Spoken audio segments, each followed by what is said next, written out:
Founders Floor, a co-working accelerator for startups. Jim Connor here. Been with Sand Hill Angels 14 years. I can't believe it's been that long, but it has. Boy, we sure made a lot of mistakes in the early years, and then I learned a little bit more about trying to make money as an investor, and frankly, it's pretty tough. I have to tell you this, and the horizon for an exit has gone longer, and it used to be 6 to 7 years. Now we're all agreeing it's probably 8 to 12 years. But to kind of give you more insight to myself, I'm a person that's gone through just what you're going through. Exactly. Started a company, had to go through the pivot to survive, then got into a long stretch of illiquidity, just trying to struggle and survive, and finally got through it. And then I tell you, I had an awakening one day, and I just said, 6 months, and I said to my wife, let's do one more year, and if we can't pull it together, let's walk away and I'll go get a job, because I was just getting beat up too badly.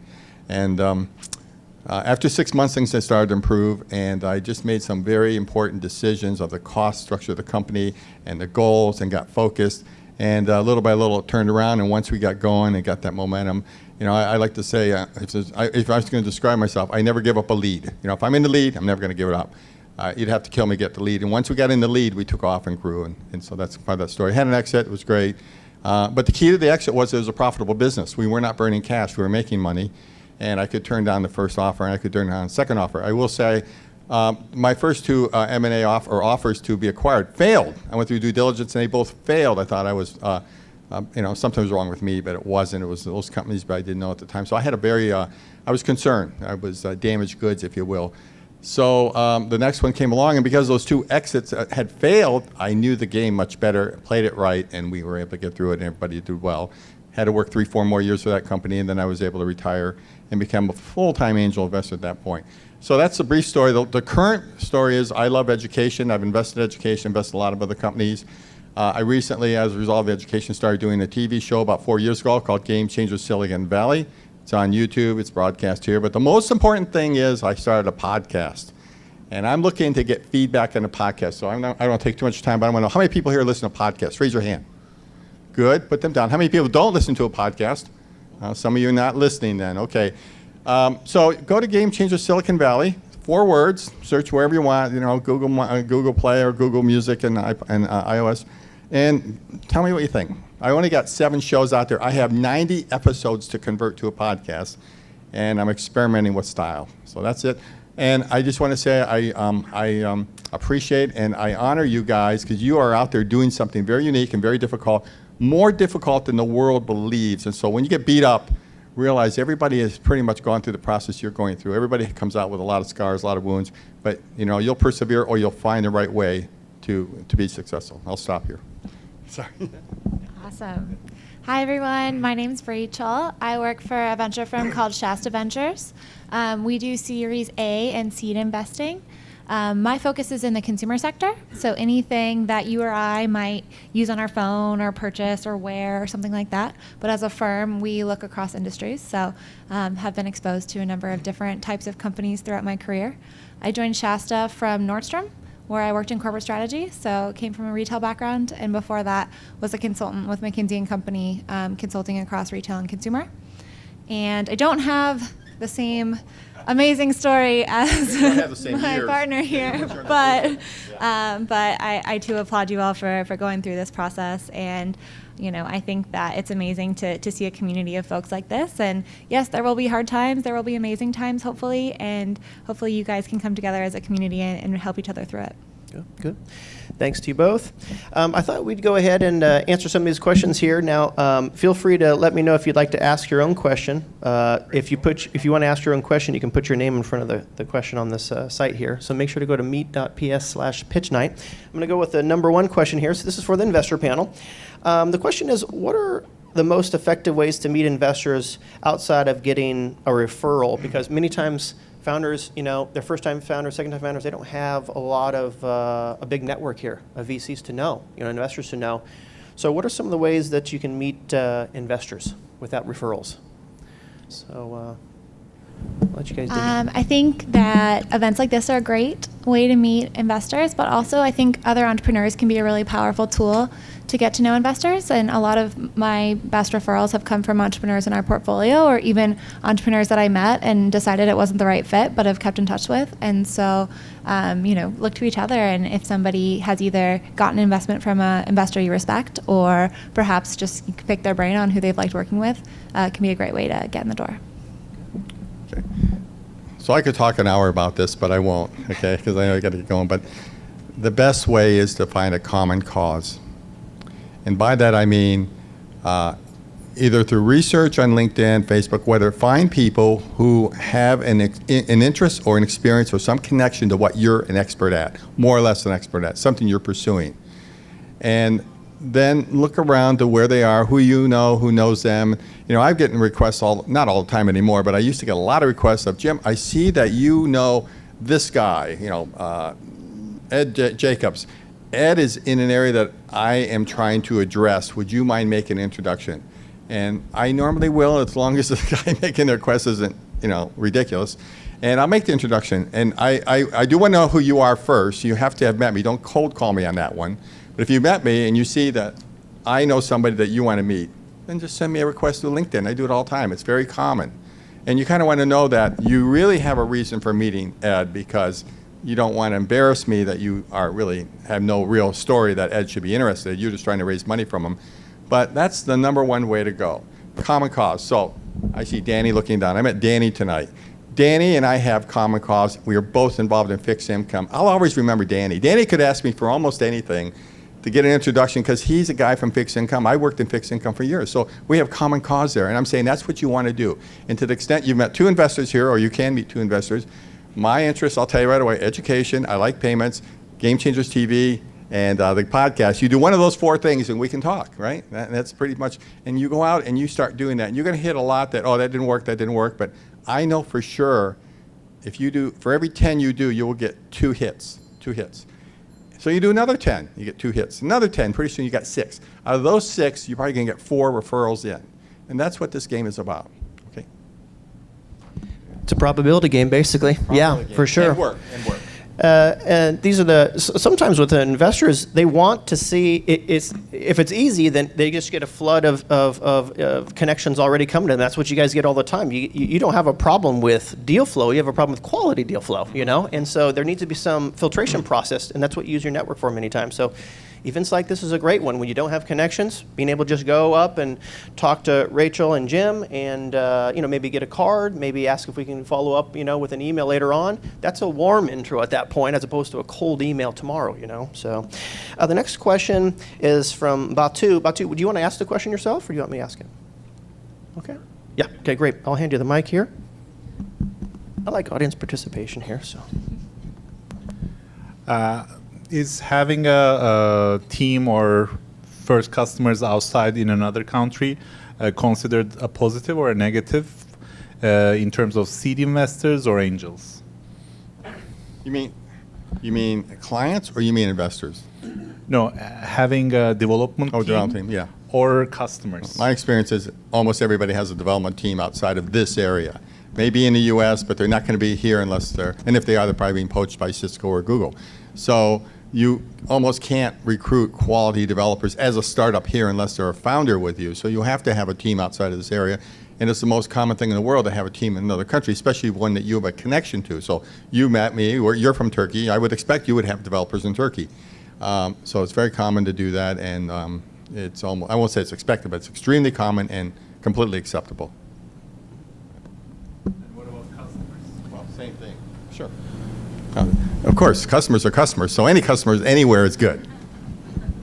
Yeah, I would agree with that. I think that you'll see a range across different firms and investment groups that have preferences for different things. So what I would encourage you to do is do your research on that front. And if there's a firm that only invests within the U.S., then probably not a good fit. But if there's firms that either have an office in the country that your customers are, or have some tie to that region or area, that's oftentimes going to be a good leading indicator that they might be willing to have a conversation. I like to see technically led founding teams. And in that scenario, when you have a strong technically led team and you're wanting to outsource development, that's totally fine and makes sense. It's just when you have kind of more of a business co-founder, business founder or business-led team, you then need to outsource your kind of technical work, and that becomes a little tricky because at that point, then we know that early check is really going to the outsourced consulting firm, and there's a lot of what I call tribal knowledge built within that. You feel like you have your source code and you're protected and everything. It's not really true. There's just a lot of iteration through that whole early stage process that's really lost when you can't no longer pay that outsourced development firm. So, yeah, go ahead, Jim. If you're talking about a separate, I thought it was your company that was based in another country. Your company was based in Turkey, right? Or you're talking about a third-party outsourced company? No, we're based here, but we have Yeah. team members over there. Right, you have key members, that's fine. Yeah, I've seen some real nightmares of third-party independent consultant developers in another country. Very difficult, and I try to shy away from that one. Good. So the other question here is about the fundraising process. It's time consuming. And so, from start to finish, how many weeks, how many months should a founder think to themselves they need to take in order to actually raise funding from the time they start pitching all the way to when money's wired? How long do you think that is so you can give them an expectation, really? That's a really tough question. I think it really ranges. I think that there's kind of two phases to that, right? There's the initial meetings of gauging interest and perhaps engaging with a few folks up front. Then there might be a phase, probably a few weeks, of them wanting to get to know you better, maybe doing some diligence on whether it's a technology that you've developed or talking to some of your early customers. And then once they've agreed, they've got documents in your hand, there can then be a period of legal discussions about what the terms of the investment are, and actually then getting the money wired can take some time as well. So I do think it ranges a lot. I think that don't be discouraged if it's taking longer than you expected. There's plenty of stories of companies that go out and take a ton of meetings and don't have much success, and then 2 or 3 months later, somebody happens upon an investor and it's a match right off the bat. So I do think, probably absolute shortest you should expect is maybe a month. But definitely, don't be discouraged if it's longer than that. So I could have a long answer on this too, but I'm trying to think how to tell you this. When I was trying to raise money, I really failed miserably. And the reason was I was just trying to raise money. I got this business, would you invest in it, please, please? And when I didn't really get anywhere because it was considered too slow, didn't have enough growth, okay, and we did software and fixed income, I realized, maybe we're just not cut out to be invested in. And there were not angel groups as prolific as they are today, and there weren't individuals out. There was always the VC world, that was it. And I said, we got a pretty good little business. And the question at that time was, are you prepared, or can you be a $100 million company in 5 years? I said, honestly, I don't think we could be a $100 million company in 5 years. We could be a very profitable $40 to $60 million company in 5 years, and I don't see a problem with that. Well, it didn't appeal to the people asking the question. So I just sort of rolled back and said, I'm just going to build the company. If you're making money, really, if you're delivering enough value and you can deliver it at an expense ratio that doesn't exceed your revenue, or you get your pricing right, you've solved probably 90% of your problem, because you can self-fund one way or another.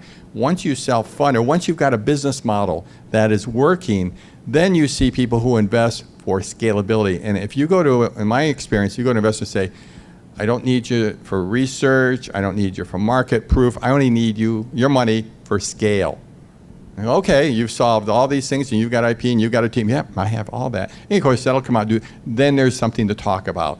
Most investors, especially in the angel world, do not want to invest in things that need more research or more development. Some VCs will, many won't. But my take to you is, raise money, get your model right, and it's going to take time.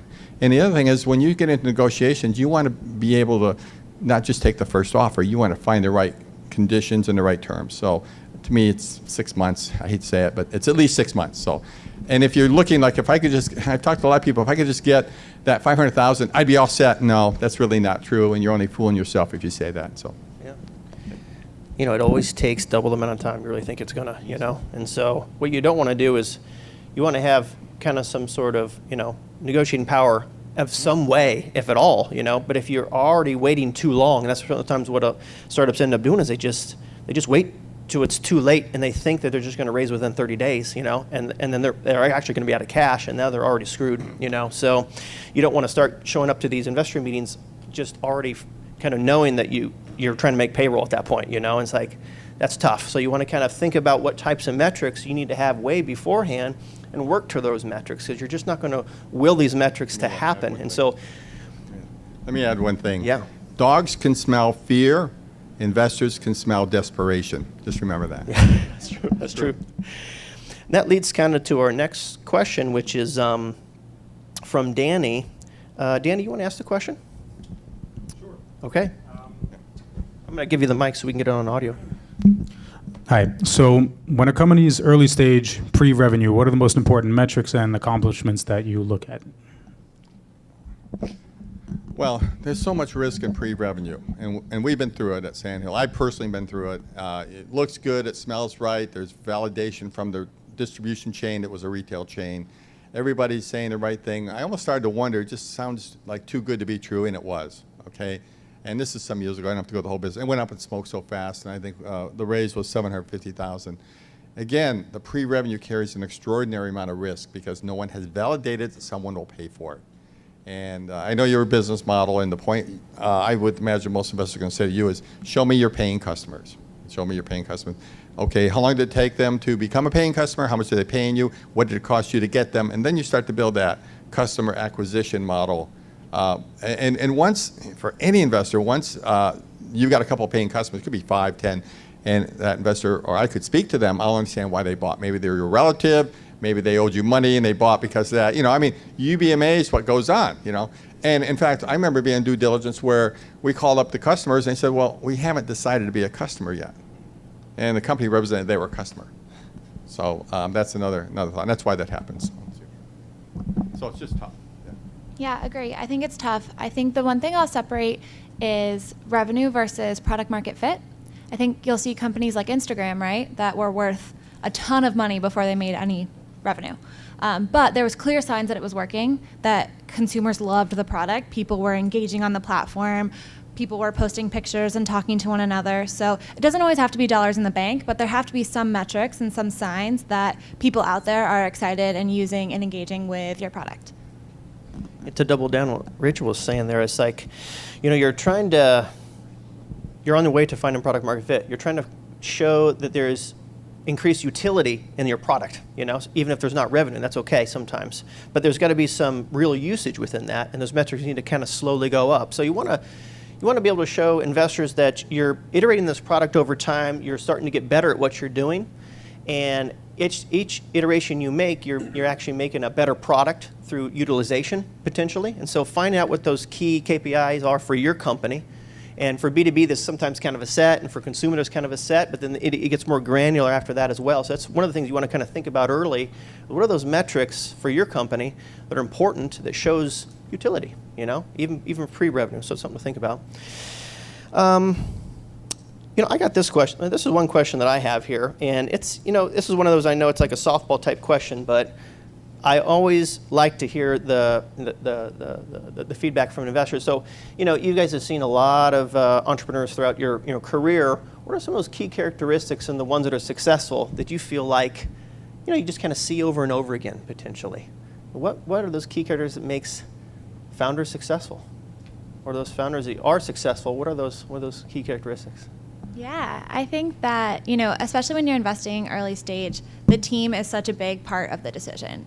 And the way that we like to phrase it is, you know, a business is going to change. Whatever we see today, no matter how amazing it is and how amazing they're doing, it's going to be different in 5 years. But the team is likely going to be the same. And so what you're betting on is their ability to adjust to the market and potentially pivot the business and, you know, continue to grow and create new things that they don't even know they're going to create yet. And so with that, what we look for is teams that have some unique insight into the market that they're working on. So why is this person better equipped to handle whatever's going to happen in this market than anybody else who might approach it? And so I think that can be all sorts of different things. It can be having worked in the industry for a number of years. It could be having unique connections to a market. It could be understanding something about a technology or a consumer set differently than other people might. But there has to be that unique reason why you are the founder to do this, rather than this is a great idea, but anybody could get it done. Yeah, there's lots of common characteristics. You want the ones that succeeded, right? Well, everybody says this. I don't want to repeat it too much, but integrity is a big one. I'm going to suggest a couple additional ones. Every entrepreneur I've ever met has been frustrated with the pace of an investor decision cycle, right? Who hasn't? But investors know one secret, that they do want to see you under pressure, because you're going to be under pressure later on. Let's see how you react. And one of the ways that you get under pressure in an investor presence is time. Time works against you. You want to close this deal now. They want to be sure you're the right deal. And they want to do the right due diligence, because if this goes up in smoke, they want to say, well, we got fooled, but we did everything we could. And every investor group will tell you, a lot of deals fall out during due diligence. They start out good, but then they fall apart. So I think that what makes a mark on me and some of the people we work with is that the CEO and any of the key management team can keep a cool head under pressure. If you get challenged on something, never lie, okay? And you'll make mistakes, and admit a mistake. Just admit it right away. It's so much easier to just admit, you know what, I was wrong. I made a mistake. Let's move on. Isn't that easy? Than trying to argue against it. Don't get in arguments. You get in an argument with the investor. It's not that you know more. It's that you allowed yourself to get in an argument. So those are some of the things that we watch for, I think. Leadership goes along with it, but leadership is done in many ways.